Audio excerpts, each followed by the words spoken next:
Elle a passé des années à être une silhouette. Une femme raffinée mais effacée, mariée à un homme qui n'aimait que lui-même. Le jour où il fut honoré comme modèle de réussite, il lui murmura à l'oreille « Je ne veux pas de toi à mes côtés, pas même sur les photos ». Elle sourit, mais intérieurement quelque chose de fondamental se brisa. Quelques mois plus tard, c'était d'elle que tout le monde parlait. C'est l'histoire de Céleste Duval, la femme qu'il a tenté d'éteindre, et que le monde a appris à distinguer. Le salon rutilait d'or, lustre de cristal, musique d'ambiance, coupe levée entre rires discrets.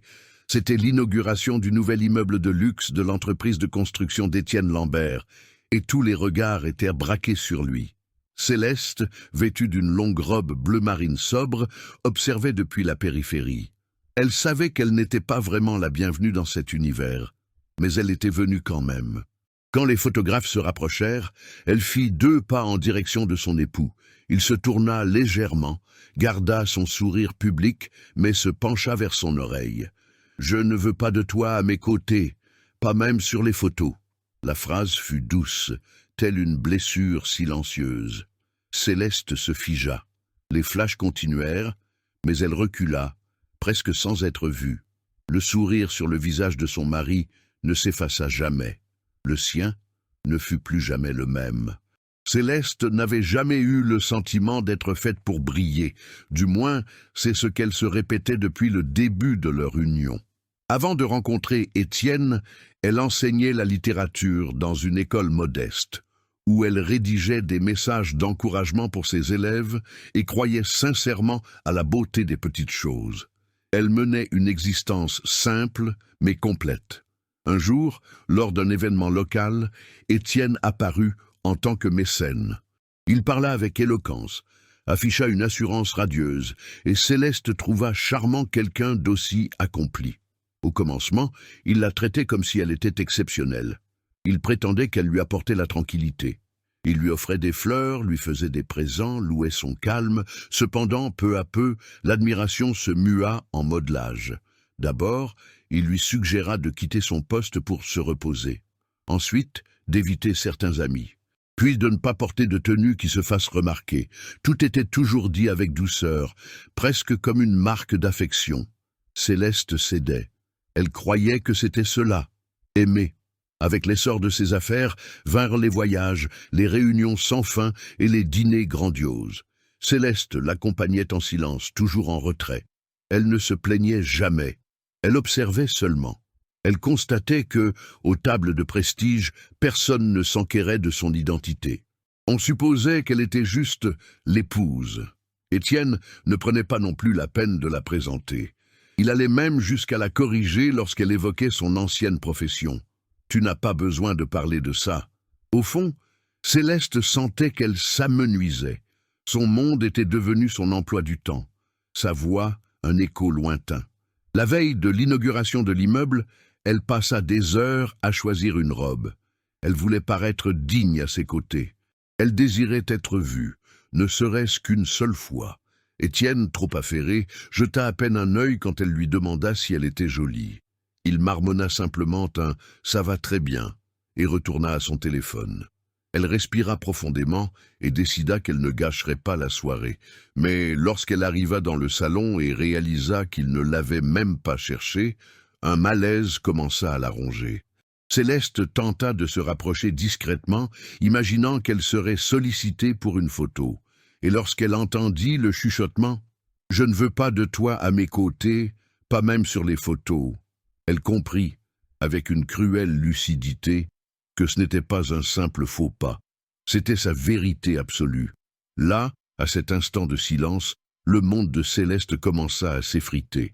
Depuis l'enfance, Céleste rêvait d'une vie bâtie à deux, non par idéalisme romanesque, mais par l'esprit de partenariat. Elle concevait une collaboration faite de considération, d'affection et d'estime mutuelle. Elle était le genre de personne qui accordait plus de crédit aux sous-entendus qu'aux grands gestes. Quand elle rencontra Étienne, elle crut avoir trouvé cela. Il semblait l'écouter. Il affirmait aimer sa délicatesse, son calme, sa manière d'appréhender le monde. Elle, peu à peu, abandonna ses certitudes pour s'intégrer dans cet amour. Elle quitta l'école, puis elle s'éloigna de ses amis. Elle cessa d'écrire. Elle commença à vivre en orbite autour de sa vie, tout en se disant qu'elle aurait bientôt du temps pour elle. Le rêve de Céleste était simple, un foyer chaleureux, un quotidien partagé, peut-être des enfants un jour, et un espace qui lui serait propre, où elle pourrait écrire, peut-être ouvrir une petite librairie. Mais dès qu'elle en parlait, Étienne changeait de sujet, ou pire, il souriait avec condescendance. « Tu es bien trop précieuse pour t'occuper de clients désagréables, Céleste. C'est bon pour ceux qui en ont la nécessité. » Elle ravalait sa contrariété, essayant de percevoir cela comme une protection. « Juste une phase, pensait-elle. Mais les années s'écoulèrent, et l'espace qu'elle désirait ne se concrétisa jamais. Ce fut la 3e année de mariage que Céleste se motiva à entreprendre quelque chose pour elle. Une amie lui offrit une petite pièce pour y installer un atelier littéraire avec des enfants, des sessions de lecture et d'écriture créative. Elle passa des semaines à organiser, à acheter des ouvrages, à rédiger le projet. Quand elle le montra à Étienne, il poussa un long soupir et dit « Céleste, tu n'as pas besoin de ça. Ça a l'air charmant, mais ce ne sera pas rentable. Tu possèdes déjà tout. » Il ne hurla pas, il n'interdit pas. Mais le jour de l'inauguration de l'espace, il planifia un voyage avec elle. Sans prévenir, quand elle hésita, il resta silencieux. C'est ainsi qu'il manipulait, par la froideur, par l'absence. Elle annula l'événement. Le projet ne vit jamais le jour. Cette nuit-là, à l'hôtel, elle regarda par le balcon et se demanda où elle s'était égarée. Elle était là, entourée de luxe, mais la vieille table d'école où elle écrivait des notes pour les élèves lui manquait cruellement. Son rêve continuait de subsister, mais il était fragile, étouffé, et elle pensait toujours qu'elle pouvait tout restaurer. Il suffisait d'attendre, il suffisait de l'aimer davantage, mais le murmure dans le salon quelques mois après ne laissa plus de place aux chimères. À cet instant, Céleste réalisa. Ce n'était pas l'amour qui faisait défaut. C'était elle qui s'évanouissait. Le lendemain de la soirée, Céleste ne quitta pas le lit. La maison était calme, comme toujours, mais en elle, le vacarme était assourdissant. La phrase d'Étienne résonnait. « Je ne veux pas de toi à mes côtés, pas même sur les photos. » Elle regardait le plafond et cherchait à comprendre où elle avait pu se tromper. Était-elle vraiment déplacée? Était-elle un obstacle? Méritait-elle un tel mépris? Étienne ne rentra pas à la maison cette nuit-là. Il envoya un message bref en fin de journée. « Réunion tardive. Je dors au flat. » Sans excuse, sans explication, sans même mentionner ce qu'il lui avait dit. Céleste passa les jours suivants en mode automatique. La maison était propre, le repas préparé, mais tout était terne. Ses vêtements restèrent oubliés sur une chaise et elle recouvrit les miroirs de tissu. Elle cessa de se maquiller. Elle cessa de se regarder. Quand elle tenta d'aborder le sujet, elle choisit ses mots avec délicatesse. Elle attendit qu'il ait fini de répondre à ses courriels, s'assit face à lui, les mains posées sur ses genoux, et dit « Cette nuit-là, tu m'as blessé. » Étienne la regarda comme on regarde un insecte, sans colère, juste avec dédain. « Tu fais de l'excès de zèle. Ce n'était pas ta place là-bas. » Céleste se mordit l'intérieur de la joue jusqu'à sentir le goût du sang. Elle se leva lentement. Elle alla dans la chambre et verrouilla la porte. Pour la première fois depuis des années, elle pleura à chaudes larmes. Elle abandonna l'idée d'essayer. Les semaines suivantes furent un long vide. Elle ne sortait plus, ne répondait pas à ses amis, ignorait les messages de sa mère. Elle eut des crises d'angoisse qu'elle dissimulait même à elle-même. Elle perdit 7 kilos en 2 mois. Son alliance commença à glisser de son doigt. Une nuit, elle se réveilla à 3 heures du matin. Étienne dormait à ses côtés, paisible, respirant profondément. Céleste se leva doucement, alla dans la cuisine et s'assit par terre, serrant ses jambes contre elle. C'était l'aube. La ville était silencieuse, et elle eut une certitude terrifiante. Personne ne remarquerait son absence. Le lendemain matin, elle tenta de se forcer à réagir. Elle se maquilla, attacha ses cheveux, sortit marcher. À mi-chemin, elle passa devant un kiosque à journaux et vit la photo de l'inauguration étalée sur une revue. Étienne souriait à côté d'autres femmes, des assistantes, des mondaines, des clientes. Céleste n'était sur aucune image, pas même comme une ombre. Elle rentra chez elle avec un goût amer. Elle s'allongea sur le canapé, serrant son corps contre elle, et resta là jusqu'à la tombée de la nuit.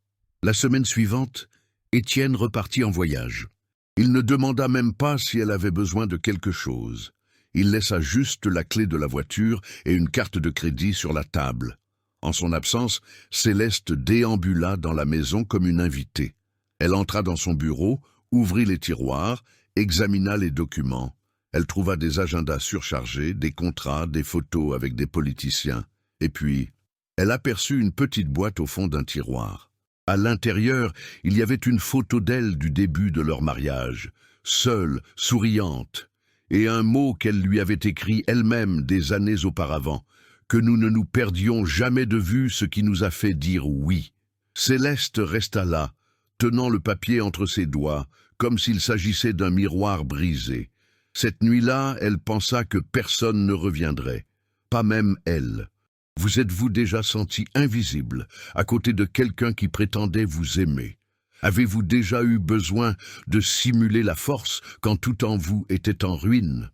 Si cela vous touche, commentez simplement par un « oui » juste en dessous, juste pour que je sache que vous êtes toujours là, qu'on vous voit encore.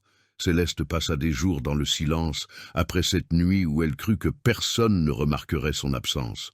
Elle dormait peu, mangeait encore moins, mais quelque chose en elle, aussi minime qu'une braise sur le point de s'éteindre, s'obstinait encore à exister.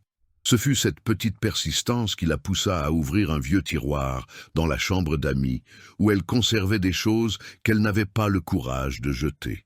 Parmi des papiers jaunis, elle trouva un cahier bleu, celui qu'elle utilisait pour écrire lorsqu'elle était encore enseignante. Ses mains tremblaient en ouvrant la première page. Il y avait là une lettre qu'elle s'était adressée des années auparavant, à elle-même. « Lorsque tout te paraîtra trop grand, souviens-toi de qui tu es. Tu n'es pas né pour être une ombre. » Céleste lut la phrase 3 fois.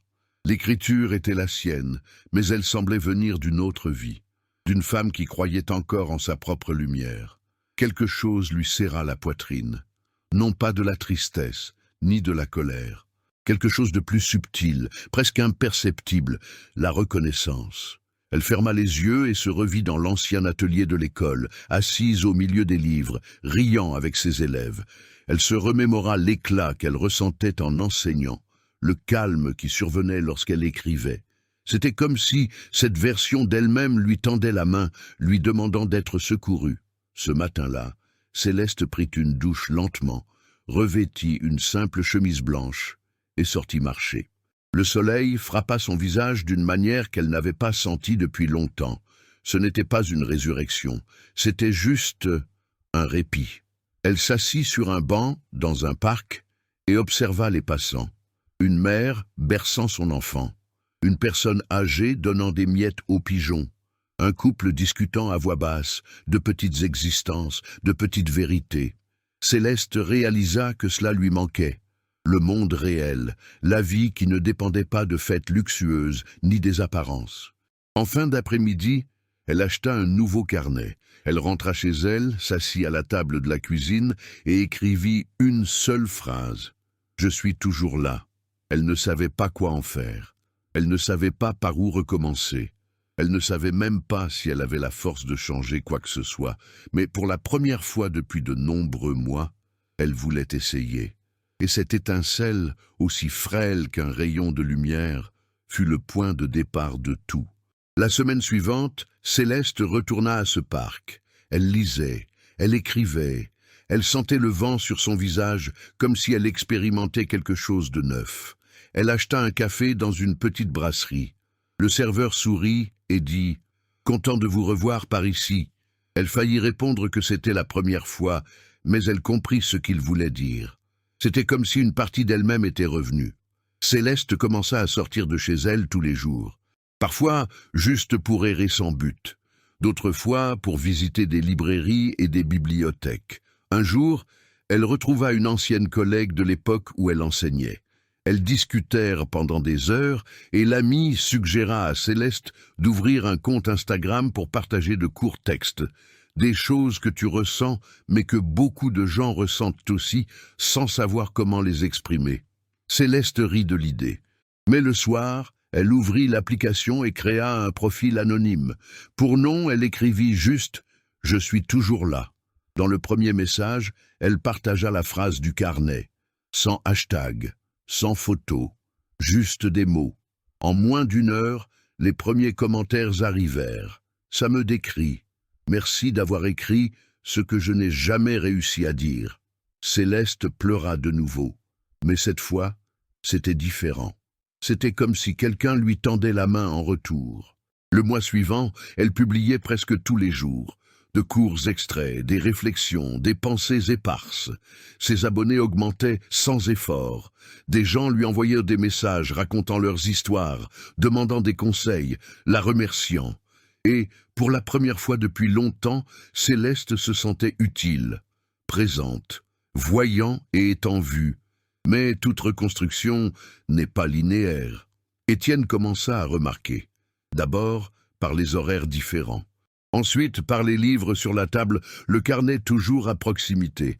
Un jour, il entra dans le salon et vit l'écran d'Instagram ouvert. « Tu es devenue une blogueuse maintenant » rit-il sans humour. Céleste ne répondit pas, mais le soir, elle pensa à tout effacer. Elle craignait qu'il ne trouve son profil, qu'il ne la tourne à nouveau en ridicule. Cette semaine-là, il l'invita à dîner. Céleste hésita, mais accepta. Étienne était plus aimable que d'habitude.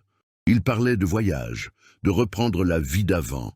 Il dit qu'elle lui manquait, et l'espace d'un instant, Céleste voulut y croire. Elle voulut penser qu'il avait changé, qu'il avait réalisé à quel point il l'avait blessée. Mais ensuite, il ajouta « Tu peux redevenir comme avant ». C'était plus équilibré. La phrase tomba comme une pierre. Céleste le regarda en silence. Cette nuit-là, elle ne dormit pas. Elle s'assit par terre dans le dressing et resta là pendant des heures. Et si elle exagérait? Et si tout était de sa faute, comme il le disait? Et si... Mais elle se souvint alors des commentaires sur Instagram, des messages de femmes disant que ces mots les aidaient à respirer. Le lendemain, au lieu d'effacer le profil, elle publia une autre phrase. « Ce n'est pas toi qui me définis, ni qui me fait taire. » Et là, sans le savoir, Céleste choisit de continuer. Quelques jours plus tard, son téléphone vibra. Une petite maison d'édition avait trouvé son profil. « Votre contenu est fort, sensible et nécessaire. Avez-vous déjà songé à écrire un livre ?» Elle lut le message 3 fois. Elle respira profondément. Elle sourit seule. Mais juste à ce moment, le téléphone fixe sonna. C'était Étienne. D'une voix calme comme toujours, il dit « J'ai besoin de te parler, à la maison, c'est urgent. » Céleste rentra chez elle le cœur battant. Le message de l'éditrice vibrait encore en elle comme un appel. Mais la voix d'Étienne, calme et pressante, ramenait tout à l'endroit où elle s'était toujours faite petite. Elle ouvrit la porte doucement. Il était dans le salon, assis, sans son portable en main, un détail inhabituel. Il semblait prêt à discuter. « Céleste, nous sommes arrivés à un point délicat, » commença-t-il. « Tu t'es éloignée, tu es différente. Cela nuit à notre image en tant que couple. » Le mot « image » la brûla. Pas à notre vie, pas à notre mariage, pas à toi. Image. Céleste s'assit face à lui pour la première fois sans baisser les yeux. « Je ne suis pas différente, Étienne. J'ai juste émergé. » Il soupira, agacé. « Écoute, j'ai essayé d'être patient. Mais tu sais que ça ne marche pas quand tu tentes d'être la vedette. Ça ne te va pas du tout. » La phrase arriva comme une gifle sèche. Mais cette fois, elle ne l'anéantit pas. Elle ne fit que confirmer ce qu'elle savait déjà. Étienne continua, sans réaliser que son discours n'avait plus d'effet. « J'ai besoin que tu recommences à te comporter comme avant, que tu arrêtes ces publications. Les gens commencent à commenter. Je ne veux pas que tu te ridiculises, ni que tu m'impliques dans... » Il n'acheva pas sa phrase, parce que Céleste se leva, lentement, comme si, à chaque centimètre, elle déposait un vieux fardeau à terre. « Étienne, Tu ne t'en rends pas compte, n'est-ce pas? Il fronça les sourcils, impatient. Me rendre compte de quoi? Céleste respira profondément. Sa voix sortit ferme, la surprenant elle-même. J'ai passé des années à essayer de m'intégrer à ta vie, à ton emploi du temps, à ton image. Mais j'ai cessé d'avoir ma place en moi-même. Il rit, un rire court, comme celui de quelqu'un qui pense encore maîtriser la situation. Céleste, tu ne peux pas vivre sans tout ça. Ce fut à ce moment qu'elle fit quelque chose qu'elle n'avait jamais fait. Elle se dirigea vers la chambre, prit 2 valises vides et les posa sur le lit. Le silence de la maison semblait être témoin. Étienne se leva immédiatement. « Qu'est-ce que tu crois faire? Je pars. Simple, direct, irréversible. » Il s'approcha, tentant de reprendre le contrôle. « Céleste, ne sois pas ridicule. Tu ne survivras pas dehors. Tu n'as pas de carrière, pas de notoriété, pas de... » Elle l'interrompit. « Je m'ai moi-même. » Ce fut la première fois qu'elle le dit à voix haute, et cela sonnait vrai. Pendant qu'elle rangeait quelques vêtements, Étienne arpentait la maison comme un homme qui perd un objet, et non une personne. Il tentait de négocier, de menacer, de dévaloriser. Rien ne fonctionnait. Céleste était là. Céleste était entière. Et Étienne ne savait pas comment gérer une femme entière. En sortant par la porte, elle entendit sa dernière tentative. « Si tu pars maintenant, tu ne reviens plus. » Elle ne regarda pas derrière elle. « Je sais. » L'air extérieur avait un goût différent. Lourd, mais libre. Ça faisait mal. Mais elle respirait. La même nuit, elle répondit à l'éditrice « Oui, je veux écrire ce livre ». Quelques mois plus tard, Céleste monta sur une petite scène dans une librairie indépendante. L'endroit était bondé de femmes de tous âges. Certaines tenaient le livre, d'autres leurs larmes. Quand on lui demanda ce qui l'avait motivée à écrire, Céleste tint le microphone d'une main ferme. « J'ai été éteinte pendant très longtemps. Mais j'ai réalisé que, lorsque quelqu'un essaie d'éteindre votre lumière, c'est qu'elle brille plus que vous ne l'imaginez. » Le public resta silencieux un instant, puis explosa en applaudissements. Céleste sourit. Cette fois, entière. Cette fois, pour elle-même. Et quelque part loin de cette soirée, Étienne comprit enfin ce qu'il avait perdu. Mais il était déjà trop tard. Les mois passèrent. C'était un après-midi d'automne nuageux lorsque Céleste entra seule dans le petit café de la rue du Parc, le même devant lequel elle passait sans regarder des années auparavant lorsqu'elle vivait encore dans le monde d'Étienne. Maintenant, cette table dans le coin, près de la fenêtre, était son lieu de prédilection. Elle s'assit avec un livre à la main, le sien, la couverture simple, le titre délicat. Elle feuilleta quelques pages, non pour relire mais pour se remémorer. Chaque mot était un fragment recousu de ce qu'elle avait été et de ce qu'elle était en train de devenir. Le serveur sourit en s'approchant. L'habituelle Madame Céleste? Elle acquiesça, un petit geste, mais plein d'appartenance. Dehors, la ville s'agitait, mais à l'intérieur, le temps était autre. Au fond du café, une femme l'observait en silence. Elle avait une 50aine d'années, le visage fatigué, et tenait un exemplaire du livre. Elle prit son courage à 2 mains, s'approcha et parla d'une voix étranglée. « Votre livre m'a sauvée. Je pensais être la seule à ressentir cela. » Céleste lui prit la main calmement. Elle ne dit pas grand-chose. Parfois, le silence est le seul langage que la douleur comprend. Après que la femme fut partie, Céleste reporta son regard sur la rue. Un enfant passa en courant, une dame portant des fleurs, un jeune homme pressé avec un sac à dos. Tout était si commun, si réel. Elle prit son téléphone, ouvrit la caméra frontale et se regarda. Non pas pour ajuster ses cheveux ou vérifier son maquillage, mais pour enregistrer, pour reconnaître celle qu'elle était devenue. Sur le mur derrière elle, accrochée discrètement, se trouvait une photographie. Céleste tenant le livre, seule, le jour du lancement. Le cadre était simple, mais son regard sur l'image disait tout.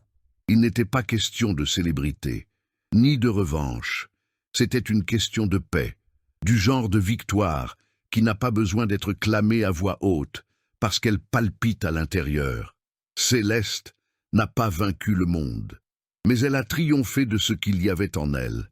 Et, à cet instant, cela suffisait amplement. Céleste a appris qu'il existe des silences qui ne sont pas synonymes de paix, mais seulement de peur. Et qu'aucun amour ne vaut le prix de se perdre soi-même. Pendant des années, elle a cru que sacrifier ses rêves faisait naturellement partie de l'amour. Mais elle comprend désormais, l'amour qui exige que l'on s'éteigne n'a jamais été de l'amour. C'était du contrôle déguisé en sollicitude. Elle a découvert qu'elle n'avait pas besoin de devenir une autre femme pour être respectée. Elle devait seulement cesser de demander la permission d'exister. La douleur a laissé des traces, certes, mais pas comme des cicatrices disgracieuses. Des marques comme une carte, pour qu'elle ne s'égare plus jamais loin de cet endroit en elle où réside la vérité. Céleste n'est pas devenue une oratrice célèbre, ni un symbole de résilience, mais elle a écrit. Elle a touché des cœurs, elle a bâti, progressivement, une vie dans laquelle elle pouvait tenir tout entière.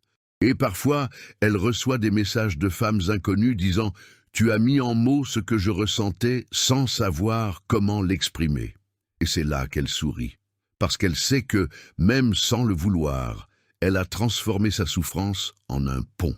Sa plus grande leçon n'a pas porté sur l'indépendance, le succès ou le courage. Elle a porté sur la reconnaissance de sa propre valeur, même quand personne d'autre ne la voyait, même quand tout autour d'elle lui disait qu'elle valait moins. Céleste a compris que recommencer ne signifie pas effacer le passé, c'est refuser de reproduire la douleur, c'est dire « assez » d'une voix tremblante, mais résolue, et que le véritable pardon, c'est parfois de s'en aller sans faire de bruit, simplement parce que l'on sait que l'on mérite plus. Beaucoup plus. Si cette histoire vous a touché d'une quelconque manière, laissez votre like maintenant. Cela montre que cela vaut la peine de continuer à raconter de telles histoires. Dites-moi dans les commentaires de quelle ville vous regardez. Je les lis tous, et je réponds avec affection à ceux qui prennent le temps d'écrire ici.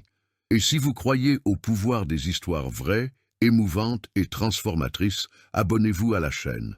Chaque nouvelle inscription est un pas pour maintenir ce projet en vie. Et ne partez pas tout de suite. Choisissez l'une des histoires que j'ai laissées à l'écran et continuez avec moi dans la prochaine vidéo. Je vous y retrouve.